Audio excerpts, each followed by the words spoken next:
ایک گاؤں میں ایک آدمی رہتا تھا جس کے پاس بہت سارا سونا تھا۔ وہ ہر صبح اپنے سنہری تھیلے کو ساتھ لے کر گاؤں کی گلیوں میں گھومتا جیسے اپنی دولت کا مظاہرہ کر رہا ہو۔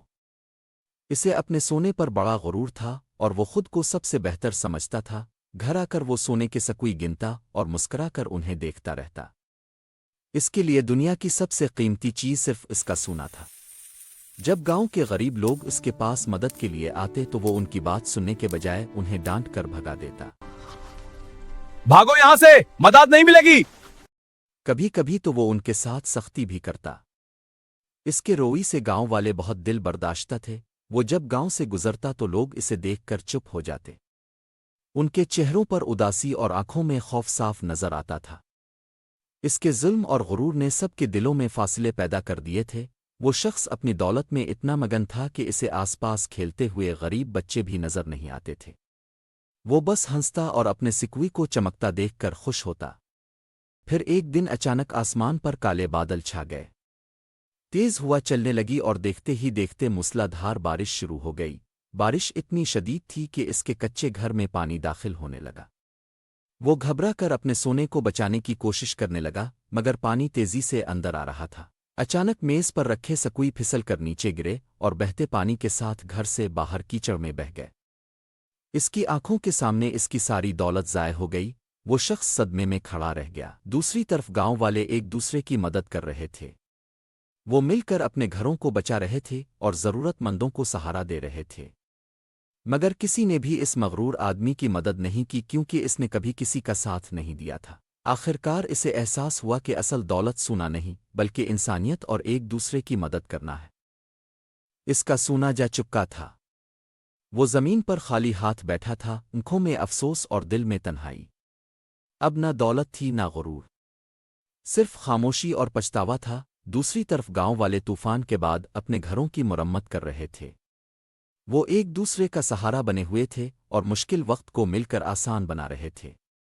ان کے چہروں پر تھکن کے باوجود اطمینان تھا۔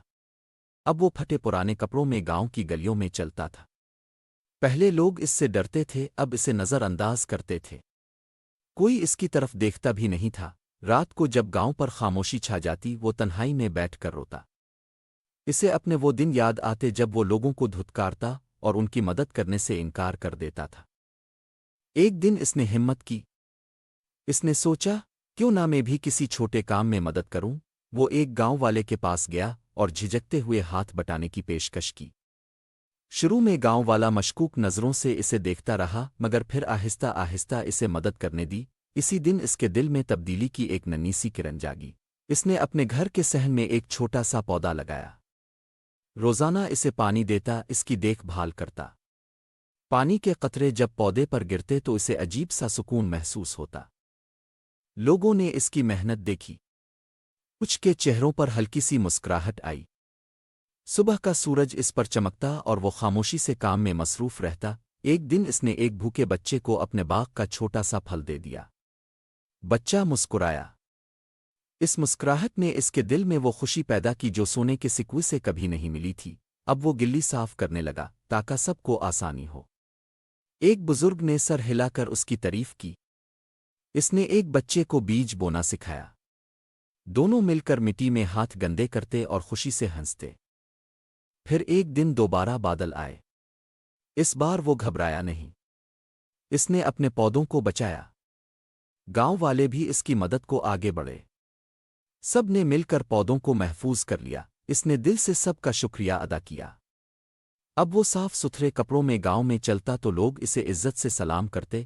السلام علیکم۔ وعلیکم السلام۔ آپ کو دیکھ کر دل خوش ہو گیا۔ بھیا میرا پیارا بھائی، آؤ اندر چلو۔ ہاتھ منہ دو۔ وہ بوڑھی عورت کو پانی دیتا۔ شکریہ بیٹا، کوئی بات نہیں اماں۔ یہ پانی کتنا ٹھنڈا ہے۔ جی، میں کل پھر آؤں گا۔ اللہ تمہیں سلامت رکھے۔ اور ایک نیا درخت لگا کر نئی شروعات کی علامت بناتا۔ لوگ بھی اس کے ساتھ مل کر پانی دیتے۔ ہر صبح سورج نئی امید لے کر طلوع ہوتا۔ وہ اپنی پرانی غلطیوں کو یاد کرتا مگر اب ان سے سبق لے چکا تھا۔ روزانہ وہ کسی نہ کسی کی مدد کرتا۔